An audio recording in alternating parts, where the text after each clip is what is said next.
Good evening, everybody. Welcome back to Simple Art for Adults. My name is Erin, and today we're going to try to do another couple ornaments here in our Christmas color along. We're doing it in Johanna's Christmas, which looks like this. And we have been working with Prismacolor Premier Colored pencils. We're working out of the 72 set. We chose our colors.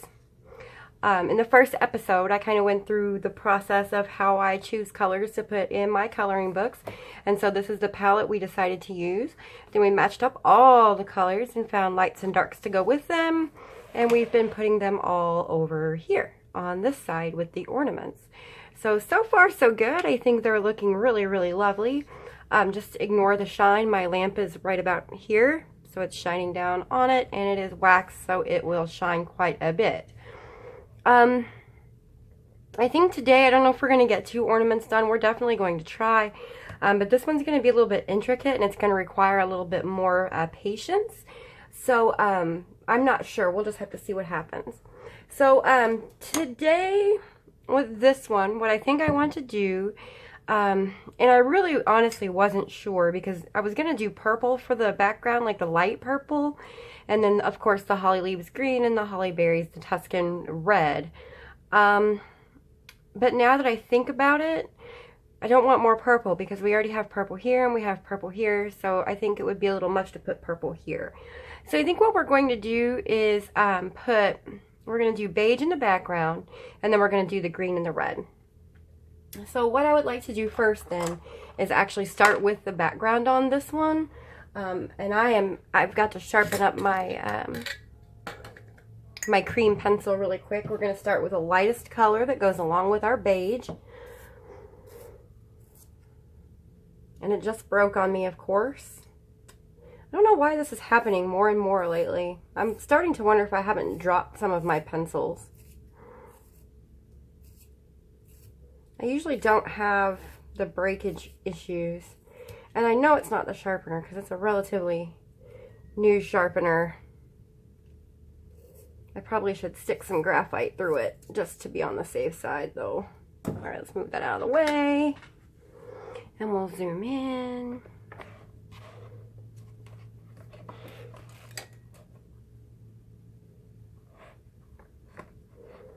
Alright, so we have that. So basically what I'm going to do is I'm going to put my cream all on the background. I'm just going to use a nice light layer. And that's just going to give us somewhere to start. And I think in this case, the beige may not end up being our primary color here, because what I really want to do is I want to keep this background nice and light. And then I just want the darker colors to kind of be for the contrast, I think is what I'm trying to say. Alright, my dogs are barking at each other. Why is it every time I start recording my dogs start barking at each other? I will return momentarily once I figure out what's going on in my kitchen. Alright everybody, I think I have the situation under control. Trying to zoom back in here close enough for you guys to see what's going on here. And I'm just going to keep putting my cream all over the background of this ornament. I have some pink that's somehow found its way onto the page there. A lot of the brighter Prismacolor pencils, especially when you go in kind of heavy with them, they will, like if you rub your hand across them, they will smear. I like these little white, the latex and PVC free erasers. I find that they do the best job of picking up like stray colored pencil and whatnot from your pages. Also, if you've ever had the issue where you have double-sided pages and you push too hard on the front one, and then what happens is your image, the ink transfers from the other side of the page onto the one behind it. Those erasers will actually pick that ink up too a lot of the time. So it'll kind of, they're really, really handy. Those I found at Meyer. That's the Helix brand eraser. And I found those at Meyer for like 2 for $1 or something. They weren't very much. I forget which ones I would normally get, Pentel or something. I don't remember what the name of them is. But they come in a 3-pack, and I'll put a link down below in the description box for the ones that I would normally get. It just so happened that I was at Meijer shopping and I came across those, so I snagged them because they were on sale. I don't know if you can get these on Amazon. I'll look and see if I can find them, and if they're cheaper than the other ones, and I mean, I can tell you right now they work just as well. The other ones are called high polymer erasers though, so I think they're supposed to like erase more or erase better. I'm not sure. So anyway, there's the cream. So now we need our beige. So basically what I want to do with the beige is just kind of start like at the edges. And I really just kind of want to keep it at the edges, I think. I don't want, because number one, I don't want to like have to struggle with it. So I'm using like a medium pressure now and just kind of fading it out as I get a little closer to the center.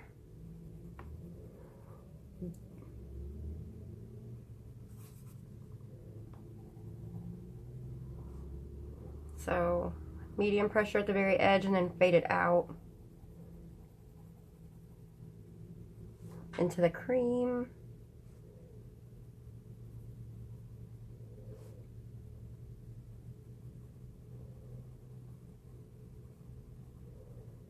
I think this is pretty well going to give me exactly what I was hoping for.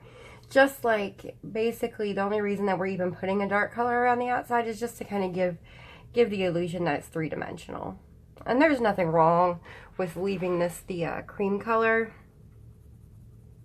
It'll still suit our palette fine because we've been using it as a highlight for all the other ornaments.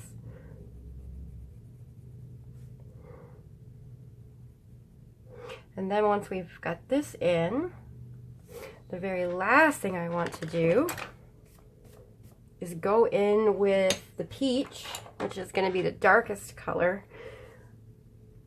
And then just like almost quite literally draw an outline around the very outside. But use medium pressure so that it doesn't stand out too much. So if you guys can, I don't know if you guys can really even see that too well, but I'm just going around drawing like an outline of the peach, and again, it's going to make it look more rounded and 3-dimensional, and that's the only real reason why I'm doing it.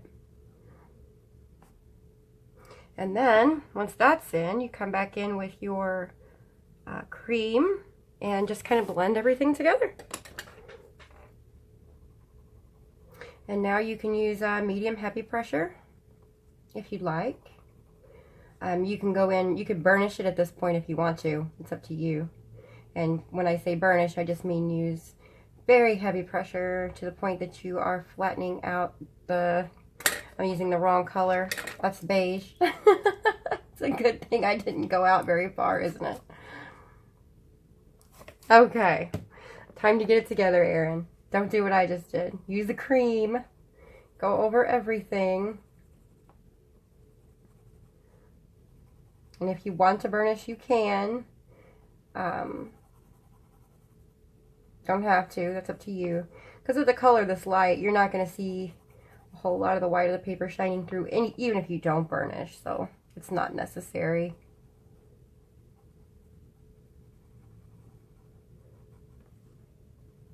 Okay. So I am almost burnishing, but not quite. I am using more than a medium pressure. Not as hard as I can push and not quite burnishing. And this is just going to give us a quick, smooth background for our holly.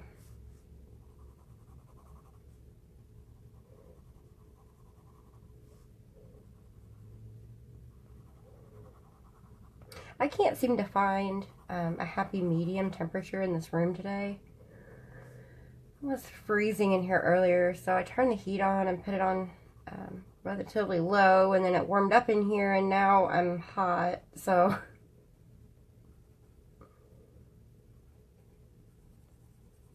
Okay. So now that's our cream colored background. Alright, the next step we're going to do our berries. And the lightest color for a Tuscan Red is actually going to be burnt ochre. But I think in this case, what we might do is kind of mix things up just a little bit. I think what I'm going to do is actually do the carmine red instead. So I'm going to take my carmine red. I'm just going to lightly color the berries, very lightly.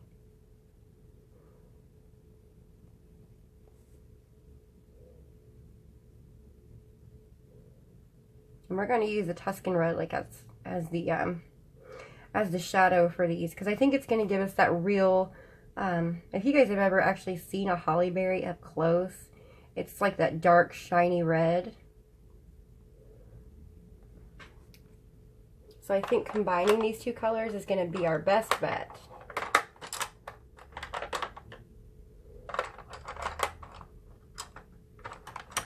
There it is. I had to dig for my Tuscan Red. So, I mean, obviously here you want to put a shadow because this is where the berries are overlapping. So you're just going to kind of go in that little place and put a little shadow there. And then, otherwise, I'm going to put my shadows just like on the top edge on this side. And if you're going to put shadows on something, I mean, we're like imagining a light source at this point. There's no light source in this picture. We've been assuming that the light source, the main one, is like up here shining directly down. So like if we had a stream of light, it would be just straight down. And so we have our lightest part here in the middle, and it gets darker as you go out, which would indicate that. So for this, if you're going to add additional shadows to kind of make your berries look more realistic, you want to kind of add them all on one side. So in this case, we're going to assume that maybe we have like, for this particular ornament, another light source that's like over here.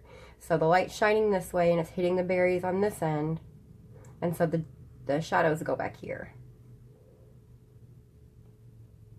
Now if you're coloring like a scene or something like that, you would want to make sure that you have all your light sources identified before you start coloring anything. And that'll help you make sure that you shadow everything appropriately. This, I don't think it makes so much of a difference. These are individual little ornaments. And I thought that I had, and I don't know if I've mentioned this in any of the other videos or not, I thought it might be cool to, once these are finished, if you guys actually wanted to tear them out, because it is a laminated page, or laminated, it's a perforated page, you guys could pull them out, take them to like Office Depot or something, and have them laminated. And then cut them up, cut them like off the page and actually hang them on your Christmas tree. It's just a thought. Tear the page out and make some copies for the kiddos and let them color some too. Okay, so now I'm going to take my cream again, and I'm going to go right here on the edge of the berry, right where the light would be hitting it.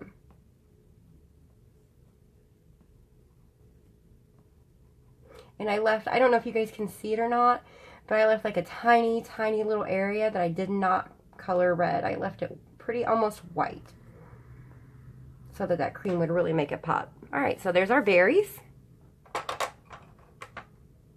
That was easy enough. That was just the carmine red and then the Tuscan red for the shadows. And then I went back in with the cream and just kind of went around the little edge there where the light was hitting. So that's all done. So now for the leaves. Basically, I know that these leaves are all shaped differently, but I'm going to try to color them all the same regardless. So I'm just going to take my apple green, which is our lightest color, and go in every single leaf, just like this.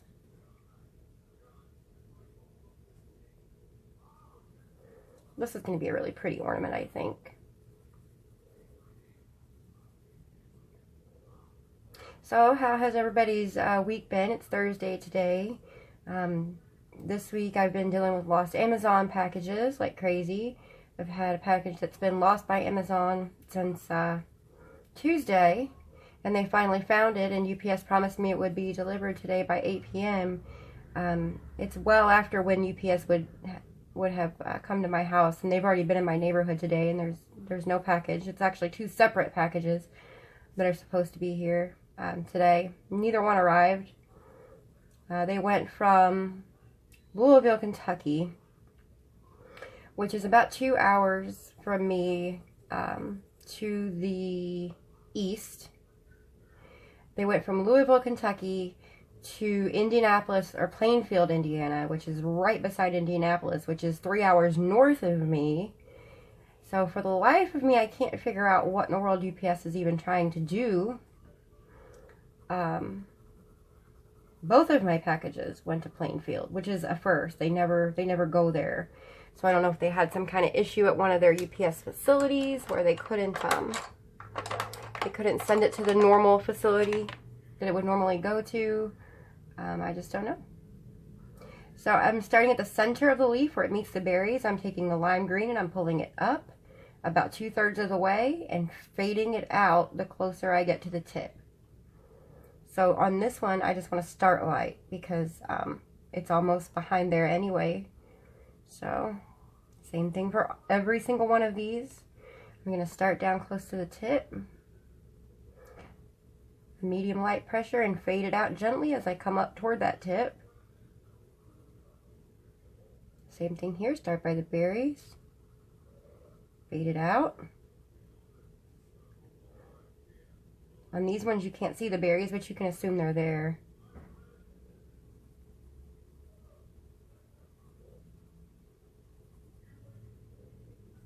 And that one we're not going to do anything to because it's so small. This one I'm going to start light. Gradually get a little heavier as I go down toward the bottom.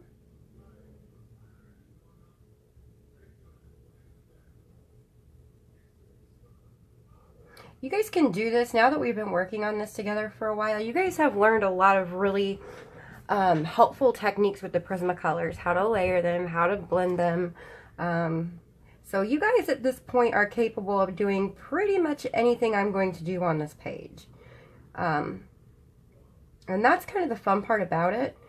Once something, when you're trying to learn how to do things when you're coloring, if you're interested in learning how to blend and how to shade and how to play with light and shadow and things like that, once it clicks for you, it kind of clicks. It's not that you necessarily stop learning once things do start to really make sense for you.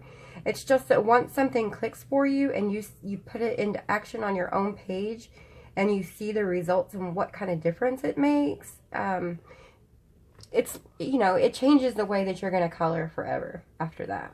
You just kind of get it. It's like riding a bike. You just kind of get it.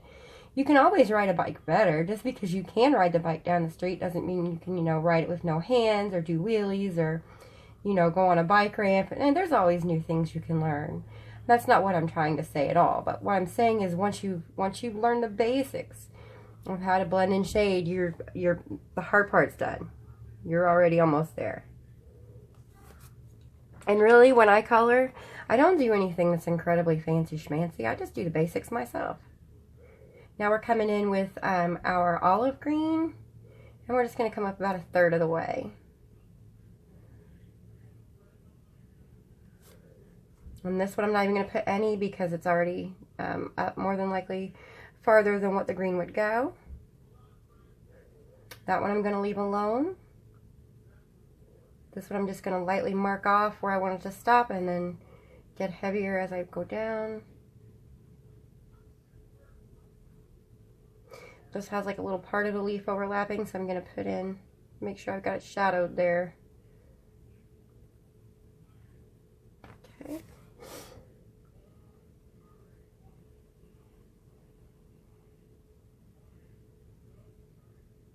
Basically the goal is you want to have a gradient that goes from olive green to lime peel to apple green. It may help if I zoomed in a little more. These spaces are pretty tiny. I don't know how much zoom my camera can handle.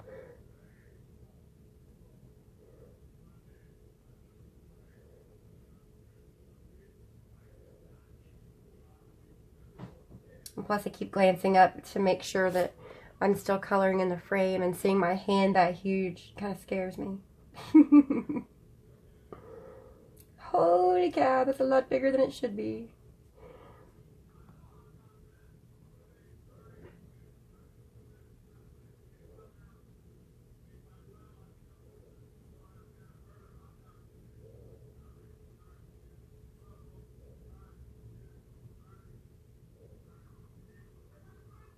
So I found my 100 set of Crayolas today, and I've decided I think that I want to do, and I actually asked in my group, and I think the general consensus is that people do want to see a color and chat / color along with Crayolas, Crayola colored pencils. It won't be like a color along per se. I mean, I'll make it to where you can color along if you want to. I will call out the color names that I'm using and whatnot, but I'm not going to turn it into like a coloring tutorial. I'll just tell you what colors I'm using, and probably like maybe make a list or something at the bottom of the video for you. But I'm not going to explain everything I do like I'm doing in this, so because it'll be on our color and chat during color and chat time. Usually on Sundays is when I do my color and chats, and I call them Sunday Fun Day. So I usually try to upload them once a week on Sunday at least, and sometimes I'll do more than one a week. I do need to still finish my reindeer picture from Bennett Klein at some point before we dive into that, but I can't find it. I don't know what I've done with it. I totally missed a leaf here, guys, with the lime peel. So I'm going to go back in, light pressure up to here, and then heavier as I come down here toward the base.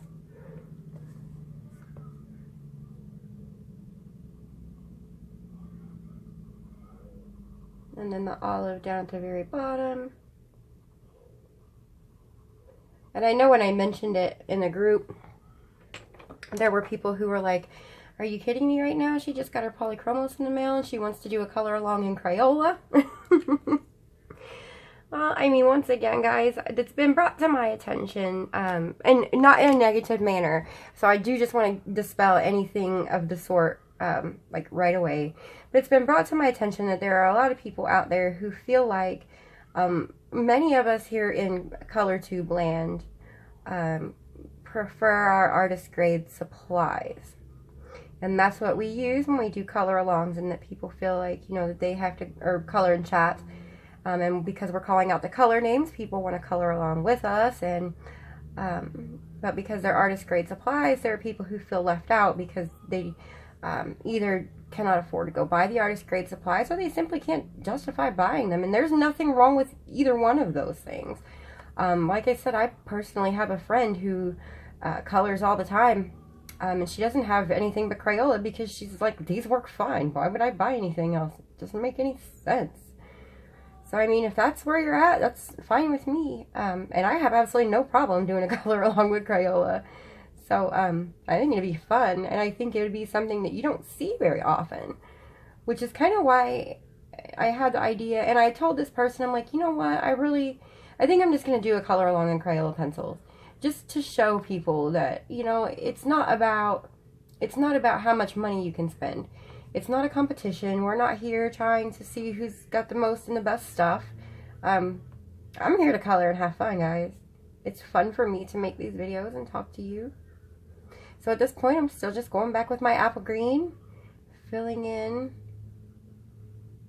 all the areas and blending out the lime peel and the olive. So yeah, I think I'm going to. I bought a second copy of Ivy and the Inky Butterfly even, so I'd have something to color in and do tutorials in, and we can try different brands of pencils on that because it's a really popular paper. A lot of the really popular coloring books are printed on pretty much the same paper, so I figured it would be a good thing to do is just to get a second copy. Alright, so now just down here in this one.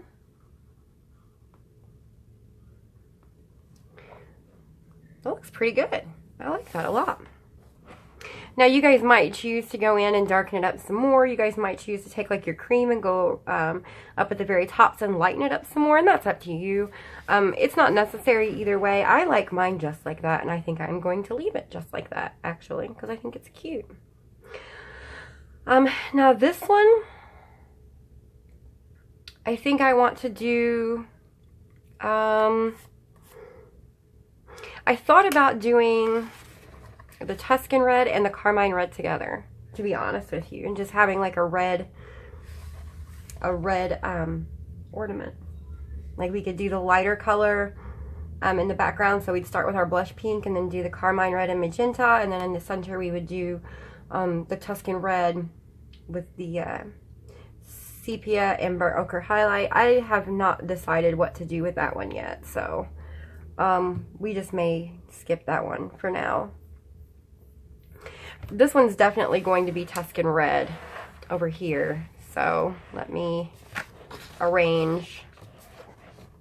So this one I think definitely needs to be Tuscan Red. Let me zoom out, guys. No wonder you can't see what I'm doing. This one definitely needs to be Tuscan Red because we don't have any in this row at all. So that one needs to be Tuscan Red. This one, I think we have all the colors are in there at some point. So I think this one could probably, I'm not real sure. Maybe we could do this one in the dark purple outside, and then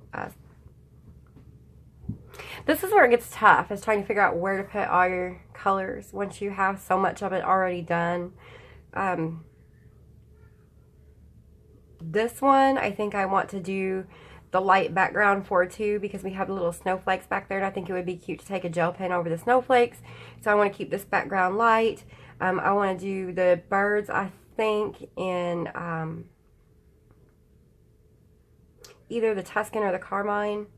And then, so we'll have like the birds be Tuscan and Carmine, and these will match them, but in a different sort of way. Let me see if I can explain this better. I'm struggling. Okay, so the birds and the swirls that they're sitting on will be one of the two reds, okay? But like, let's say if we do the birds, we'll have more of the magenta in the birds and more of the carmine in the swirl, or vice versa. More of the, like the swirl would be darker and the bird would be lighter, but they would still have the same colors in them. And then whatever color we choose to use in here, I also want to put at the bottom. See how it's divided in half? I want to put the colors used in the birds down here at the bottom too. And then this will be either the beige or the peach. And then we'll do, because of the snowflakes back there. So that's my idea for that one. And other than that, I have no idea what to do with the rest of these guys. I know that I do want this one to be, everything's sliding around on me. I do know I want this one to be the Tuscan Red. So we can go ahead and start on that. The lightest color for Tuscan Red is actually going to be our burnt ochre. So let me move this and zoom back in.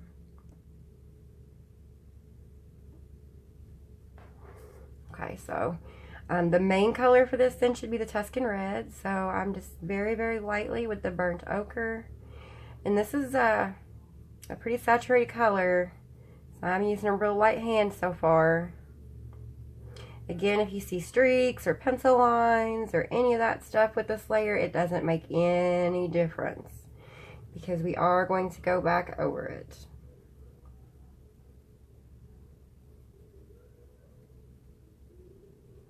And I think what I'd like to do with this one is make it to where the shine's like in the center. The highlight is like in the center.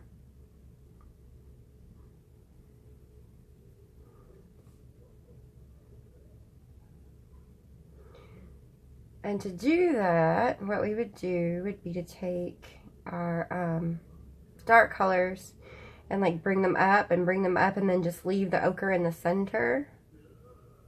And then at the very end, instead of burnishing with the ochre, which is going to be a really dark color, we could come back in and kind of go over the highlighted area with the cream instead to kind of lighten it up a little.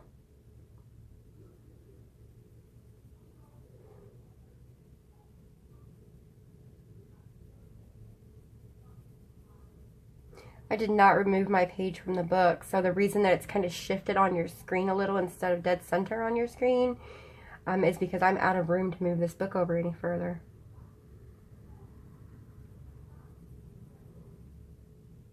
My camera is limited as to how far it can move also, and I'd much rather try to move what's in the camera's view than the camera itself because it's finicky. Okay, so there's our ochre. And now we're going to take our Tuscan Red. It's dark purple. We don't want that.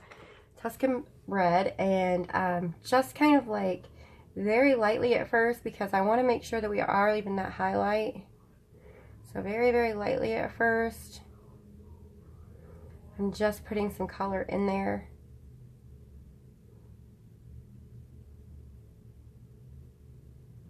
You know what I mean? This is like probably as light as I can touch the paper.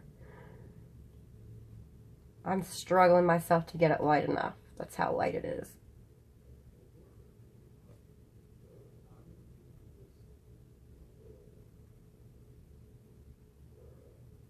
Alright, so I don't know if you guys can tell from looking at it or not, but there's like still just a little strip of the lighter color right there.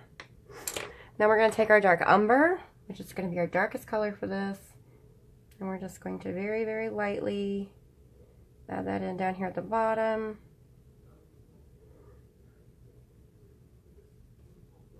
And then very, very lightly add it in up here at the top.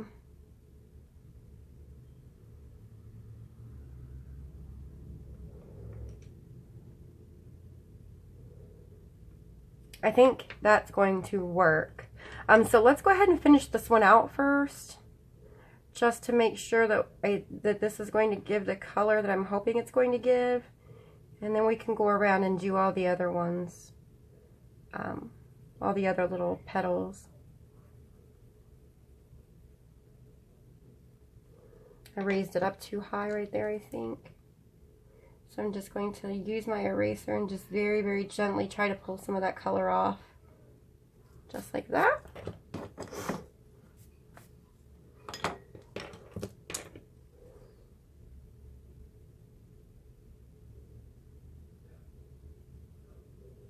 Now with those white erasers though, let me show you something. If you look at the tip of it, you can see like where I did that, it's got the red on it. So you're going to want to take that and scribble that off on a piece of paper before you put it on something else, because it can transfer the color. It won't always, but it can. So you want to just be mindful of that before you go and use it on another project that you're working on.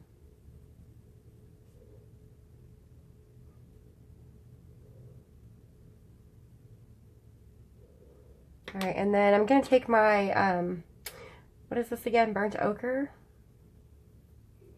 And then just lightly in the center.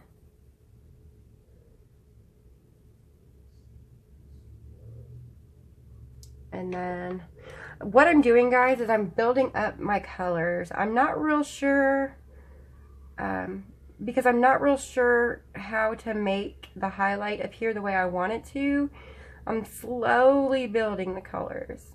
Once I do it slowly the first time, then I'll have a better understanding of how far I need to bring these colors up to do what I'm hoping to do with them. And then it won't take as long for the rest of the little petals or the sides of the star or whatever this is. So now I'm going just a little heavier down here at the base over the umber, and I'm going to bring it up, but I'm going to use lighter pressure when I get toward that center area, because I do want to preserve that highlight. Same thing here. I'm going to bring it down, but lighter pressure toward the center. Actually, I'm going to sharpen this pencil a little. Maybe, if I can, there it is, if I can find the sharpener.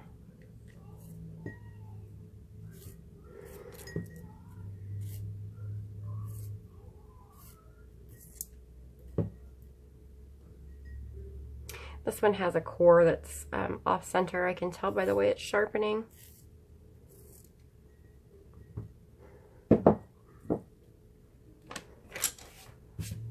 When you have an off-centered core with a Prismacolor, what you'll get is you'll have it short on one end where you sharpened, and then when you roll it over, you'll have it longer on the other end. And that's generally the sign that your core is not centered properly. Although if you look down at that, it doesn't look too bad. I mean, it's a little off-center, but it doesn't look so bad. So maybe it's worse up toward the top.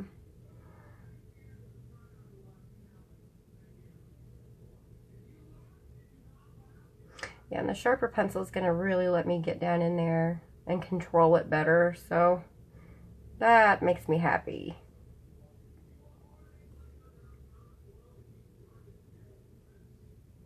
Now again, with these darker colors, sometimes your best line of defense is always going to be your colorless blender. So if you're doing this and you can't seem to get your colors to blend properly, that colorless blender may be your saving grace. So I'm going to go over this one more time with the ochre. And I am using like a medium pressure now because I do want to preserve that area right there. And then Tuscan Red one more time.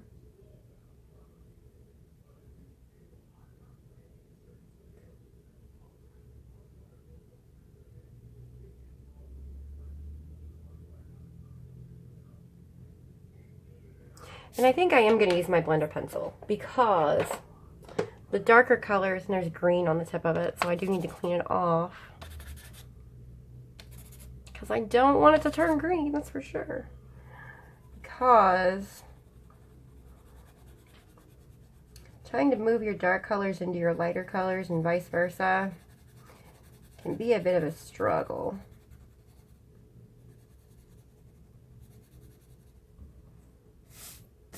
There we go. I have no idea what I'm going to do with the inside sections.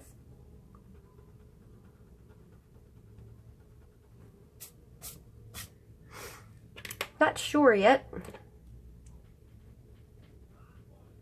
That's the Tombow Mono Zero eraser, by the way, guys. Just a tiny, tiny little eraser to let you get in the smallest little nooks and crannies, which is helpful. Alright, so try this again. Just going to leave the strip in the center for the highlight.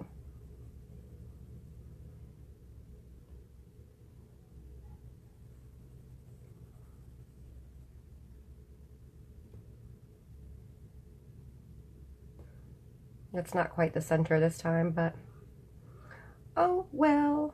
That's what I get for not turning my paper.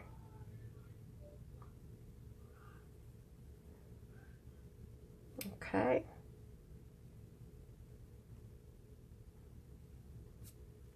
And then now I'm going to take my Umber.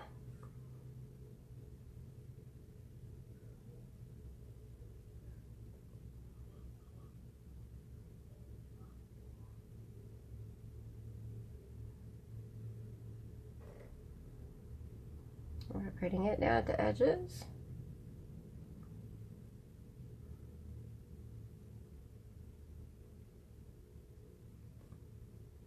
What am I doing over there on that side? My brain is broken today. That's just all there is to it. I'm going down there trying to color what I already colored. We're going to go over the Umber with the Tuscan Red so it doesn't look brown.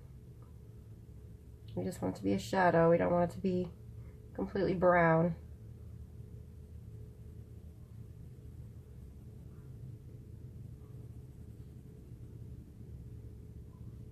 Same down here. Alright, now I'm going to take my ochre.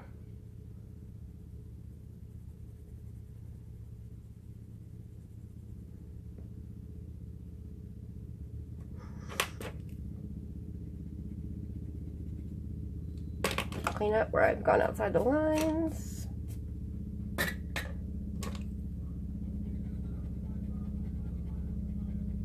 I must have had something stuck to that eraser also. There's a helicopter going over my house, so it's pretty loud.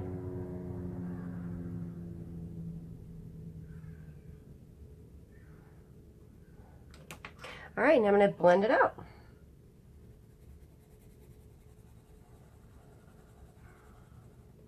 Now when you use your blender pencil, you don't want to use too hard of a pressure. And you want to make certain that before you start trying to blend your layers out that you have enough pigment on the page in the first place. If you go and you try to start blending it out and there's not enough pigment on the page to move around, you're not going to move your pigment, you're going to end up tearing up your paper. And you don't want that, so. Alright, so that one went quite a bit more quickly.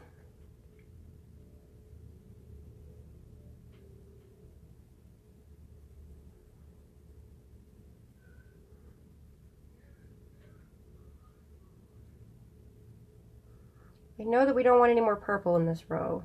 That's for sure. We don't want any more purple here because we have quite a bit, so we're going to avoid the purple.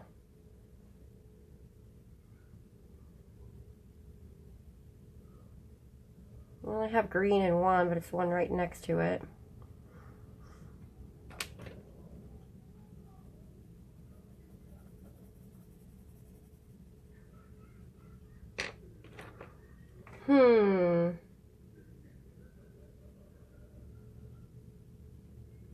We may do green anyway. But because the areas are so small, we might skip the lime peel and kind of get like a slightly different green.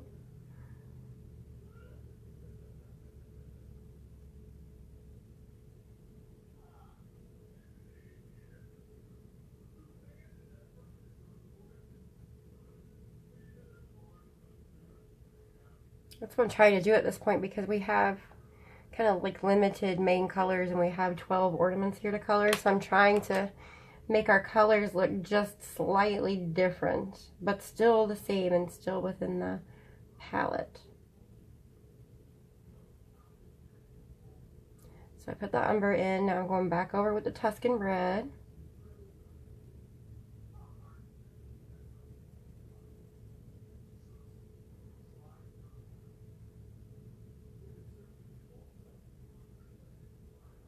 And now that that's in, I'm going to take my ochre, bring everything together. I need to sharpen up my blender. As you guys can tell, it's in an extender the way it is because I've got to take it out of the extender to sharpen it because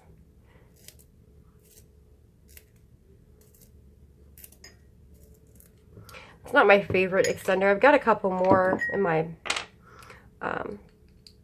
cart through Amazon that I think are the kind that you actually screw them down, which are the kind I prefer. They do a better job of holding the pencil. And they'll hold it pretty tight even while you sharpen it, so.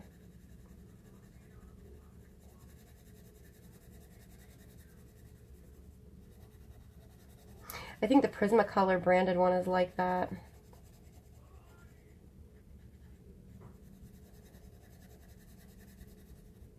Alright, so there's another one.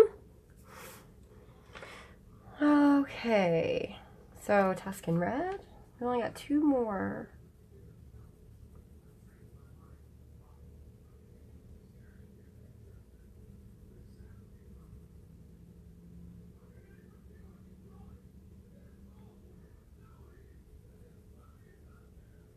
And again, guys, if you all are watching and following along, and you don't like any of the colors that I've picked or the way that I've chosen to color something, you don't have to do this the way I do it.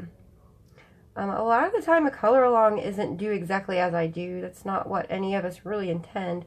If you feel inspired to color a page and it helps you complete a page, or you learn something from that color along, that's really all I could ask for. So if you want to color your ornaments all different shades of green or blue or gray or, you know, whatever, you go for it. It's your page. This is just, if I were going to color this page without anybody watching me, this is probably how I would do it. So.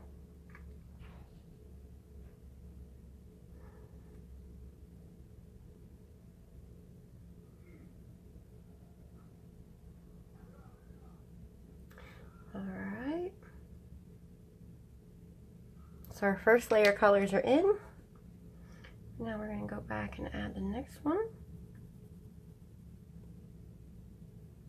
Now see, once I know how far I need to bring the colors up after we get the first one done, now the rest I'm not putting as many layers because it's not necessary. I'm just using a slightly heavier pressure than I did in the first one to get my color down on the page and to make sure I have enough pigment on the page to do what I want it to do, to get it to blend. And then I'm just blending it out.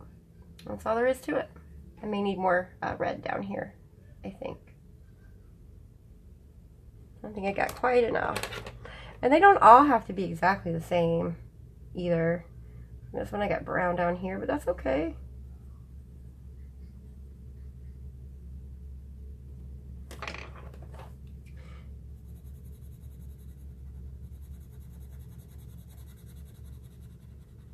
don't want to push too hard with the blender again, so just medium pressure is all it takes.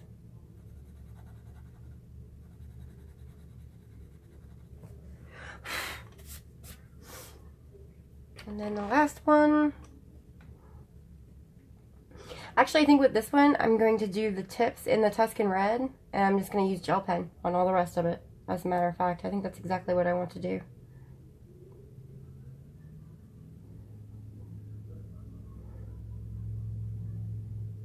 Because those areas are so small, with the exception of the one in the center. So, I think that may be a wise choice. Or if you want, you can just use gel pen on the rest of it, period. It's up to you.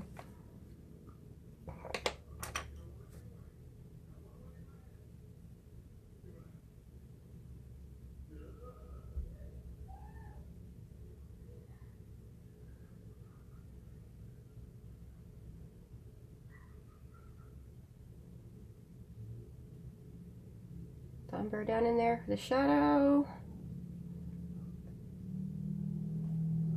Oh, yeah, I got it very dark up here, so I'm going back. There we go. And then again,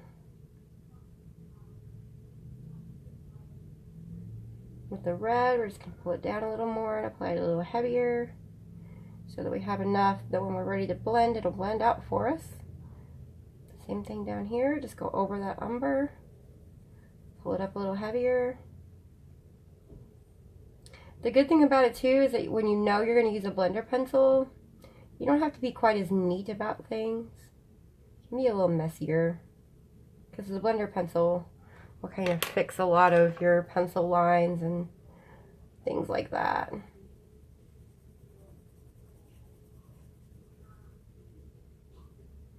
Okay, so there's the ochre. Then as the last step,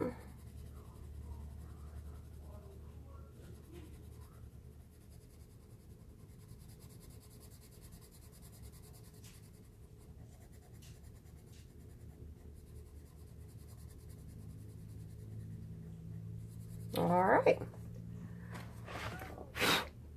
Alright, I'm ready to blow that off there. So there is that, and it looks cute because it looks like it's shiny right in the middle, so that's pretty neat.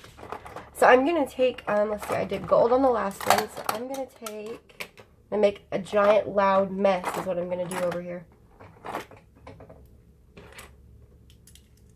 What do I have here? I have a glitter gel pen, so I'm going to do glitter.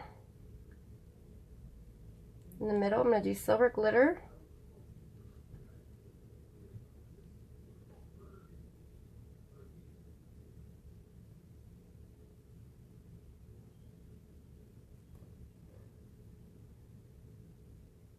These are the Cali Art gel pens. Yep, that's what that is. They come in a set of 100, and you can get a set that has 100 refills. And while I do like the gel pens, and I have had zero issues with them, I haven't had any that have stopped working or anything of that sort. Once the refills are gone, you can't get any more, so you have to throw your pens away and start over again with a new set of pens. That's the only bad thing about them. Other than that, they work beautifully. They're probably some of the better gel pens I've had, simply because they don't skip and you don't have to worry about if they're going to stop. You don't have to tap them to get the ink to come out. Okay, and then silver here.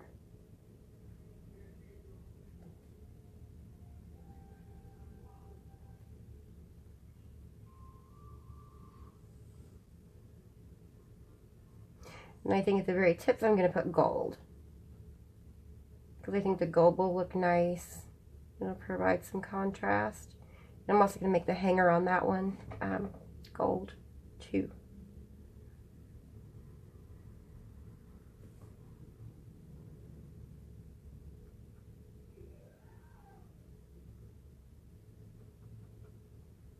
Yeah, I think I like the idea of using the glitter for this one instead of colored pencil. Now, if you guys have other colors of gel pen you want to use, go for it. If you want to do it in pencil, go for it. I find it really hard sometimes to get the Prismacolors in those, especially on camera. If I wasn't on camera, I'd probably be able to do it a little simpler, because I could just like get really up close in there. But if I do that, all you're going to see is my head. So we're not going to today. Alright, so that's going to be gold. So let's get the gold pen.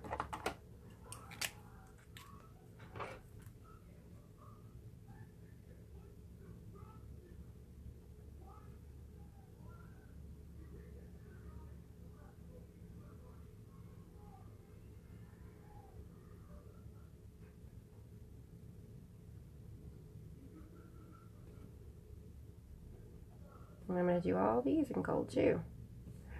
It's these little bitty tiny spaces.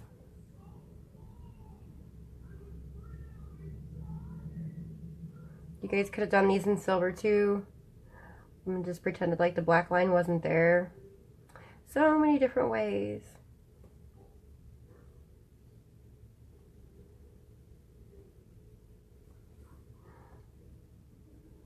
I know a lot of you guys have the gel pens and you don't really use them often. So this is a good opportunity to get them out, play with them, give them a... It's Christmas ornaments. They're supposed to sparkle and shine. So go ahead and get them out, play with them. It's pretty. I like it. And then I'm going to do this one over here. I'm going to do this part gold also, because I didn't do the hanger part.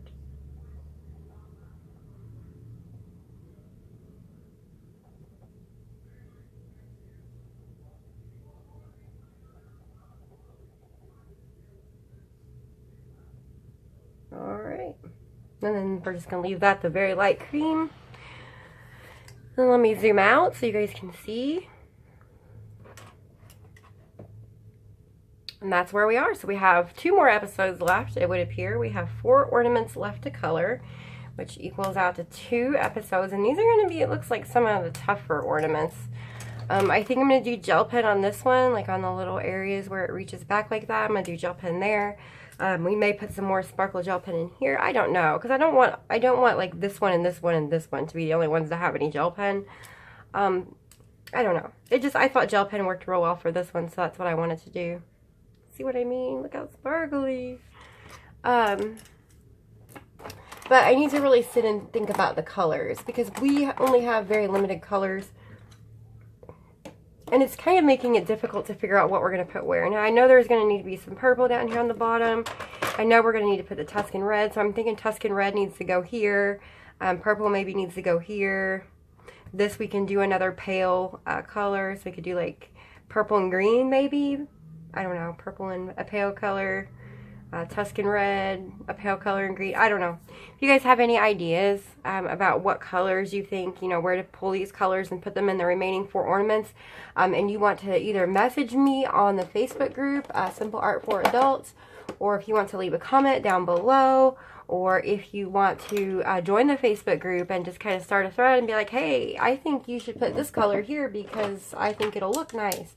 Go ahead. That's what we're there for. I'm always open to suggestions, so definitely do so if you think something's going to look good.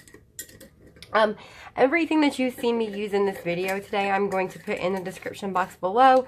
For transparency, just remember that I am an Amazon affiliate, so if you purchase anything using any of the links that you find below, I do receive a very, very small commission. It's literally like pennies for every $10 you spend. However, everything that I do earn does go right back into the channel, so I can get more supplies and things to show you guys. And that's pretty much all I've got for you today. If you haven't subscribed to this channel and you like this kind of content, please do so now, because it does really, really help. Every new subscriber is a huge help. Like and share this video if you did like it. So that means just go down and give it a big thumbs up. And that's all I have for you. Thank you so much for tuning in to another episode of Simple Art for Adults Color Along for 2017's Christmas. I hope you guys have a